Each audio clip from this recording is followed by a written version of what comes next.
नमस्कार दोस्तों, आपका बहुत बहुत स्वागत है आपके खास चैनल रेटेड में। आज मैं लेकर आपके सामने revise edition of history of modern Europe since 1789। ये जो स्टूडेंट्स बीए एमए कर रहे हैं और भी कॉम्पिटिटिव एग्जाम की तैयारी कर रहे हैं उनके लिए बहुत इंपॉर्टेंट बुक होने वाली है, क्योंकि ये हिस्ट्री है बाय डॉक्टर वी.डी. महाजन। जी हाँ दोस्तों, आज हम इस बुक का रिव्यू करेंगे। एस चांद इसके पब्लिशर हैं और वी.डी. महाजन द्वारा लिखित है। फिर से नाम बताते हैं, history of modern Europe since 1789। तो चलिए शुरू करते हैं बिना किसी देरी के इस बुक का रिव्यू। सबसे पहले बात कर लेते हैं इसके प्राइस टैग की। 300 रुपये इसका एमआरपी है और लगभग डिस्काउंट करने के बाद 280 प्लस की आपको देखने को मिलती है। बात करें नंबर ऑफ पेजेस की, तो इसके अंदर आपको 695 आपको पेजेस में देखने को मिलने वाले हैं। पेज की क्वालिटी ठीक ठाक है, ज़्यादा बढ़िया भी नहीं कह सकते। आगे चले, सबसे पहले बात कर लेते हैं इसमें कंटेंट्स की। कंटेंट्स में आपको क्या क्या देखने को मिलने वाला है।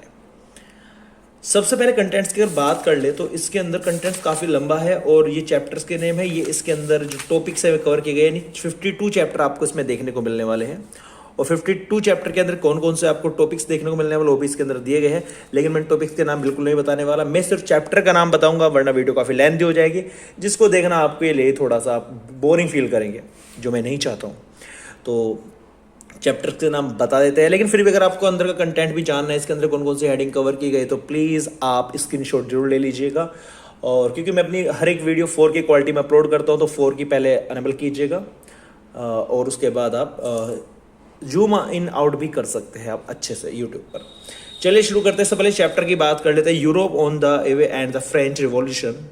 इसका cause of the French revolution, work of the national assembly 1789 to 91, the Legislative Assembly and National Convention, the Giarenists and the Jacobians, great personalities of the Revolution, the Directories 1795 to 99, the coalitions, Napoleon Bonaparte 1769 to 1821, the Vienna settlement, इसके बाद आपको castles and the canning, concrete of Europe, Louis XVIII कहने का मतलब है 18वां, to Napoleon third. इसके बाद आपको independence of Belgium, Australia Hungary from 1815 to 1918, unification of Italy, unification of Germany, Bismarck 1815 to 98, Germany from 1890 to 1914, France from 1870 to 1914, Italy from 1870 to 1915, Russia from 1796 to 1970, modern socialism, the Eastern Question,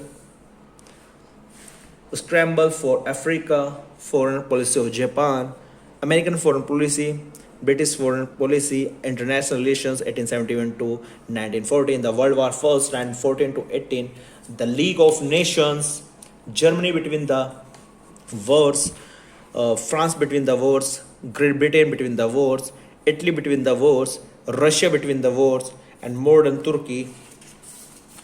आगे चलें, Spain, international relations between two wars, the World War II and the peace settlement, the United Nations, Europe since 1945, the communist regime in Russia 1970 to 1939, the Industrial Revolution, Europe in 1815, the Romantic movement, Spain during the 19th century, Europe and the world, and the policy of appeasement, the Cold War, Germany after World War II, German Revolution and the Weimar Republic 1918 to 1933, and last one, the rulers of the European states 1789 to 1945, chronological table and the last one index.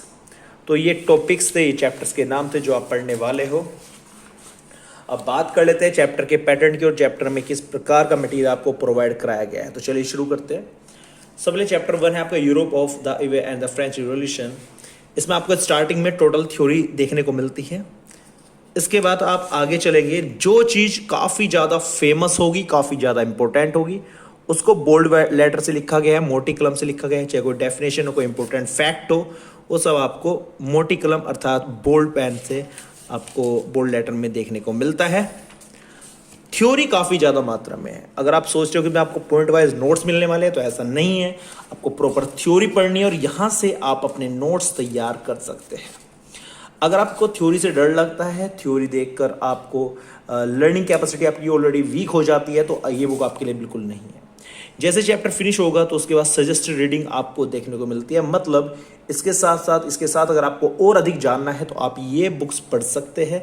इसमें पहले writer का नाम और उसके बाद उनके द्वारा लिखित उस पुस्तक का नाम दिया गया है। चैप्टर 2 का भी सेम पैटर्न आपको देखने को मिलता है। इसके साथ ही इसमें एक चीज और ऐड कर दी गई है। आप यहां पर देख सकते हैं छोटा सा 1 लिखा हुआ है, छोटा सा, आप जूम करके देख सकते हैं। यहां पर छोटा सा 2 लिखा गया है। तो जहां पर ऐसा छोटा सा 1 छोटा सा 2 देखने को मिले तो समझो उसके बारे में डिटेल में नीचे दिया गया है, जहां से आप पढ़ सकते हैं कि उनका मतलब क्या है, उनके बारे में और ज़्यादा नॉलेज प्रोवाइड कराई गई है। ऐसे इसमें कहीं पे 3 लिखा गया है तो उस 3 का यहाँ पर proper meaning, proper statement, proper definition यहाँ पर दे दी गई है। लंबी चौड़ी थ्योरी है तो काफ़ी टाइम लेना पड़ेगा और आपकी इंग्लिश वो काफ़ी अच्छी होनी चाहिए। यहाँ पर इजी टू मॉडरेट इंग्लिश आपको देखने को नहीं मिलती। अगर आप प्रॉपर इंग्लिश बैकग्राउंड से है तो आपको ये मॉडरेट लग सकती है। अगर आप हिंदी मीडियम से आपने इंग्लिश मीडियम में स्विच किया है तो आपको ये थोड़ा डिफिकल्ट लगेगी। आपको जो सिंपल टर्म्स होती है हिस्ट्री की, उससे आप वाकिफ होने चाहिए। जैसे चैप्टर फिनिश होता है आपको सजेस्टेड रीडिंग आपको देखने को मिलती है और यही पैटर्न आपको पूरी बुक में देखने को मिलता है। अब बात कर लेते हैं लास्ट में आपको क्या क्या देखने को मिलता है। तो लास्ट में आपको इस लास्ट चैप्टर फिनिश होगा तो कौन कौन से रूलर्स हुए हैं यूरोपियन स्टेट्स में, उनके बारे में बताया गया 1789 से 1945 तक। इसके बाद यहाँ पर क्रोनोलॉजिकल टेबल्स दी गई है, कौन से सन में क्या हुआ वो बताया गया है। इसके बाद आगे चले तो लास्ट में आपको इंडेक्स देखने को मिलता है, जिसमें हर एक जैसे जैकोबियंस बनते हैं तो ये 47-48 पेज पर आप उनके बारे में पढ़ सकते हैं।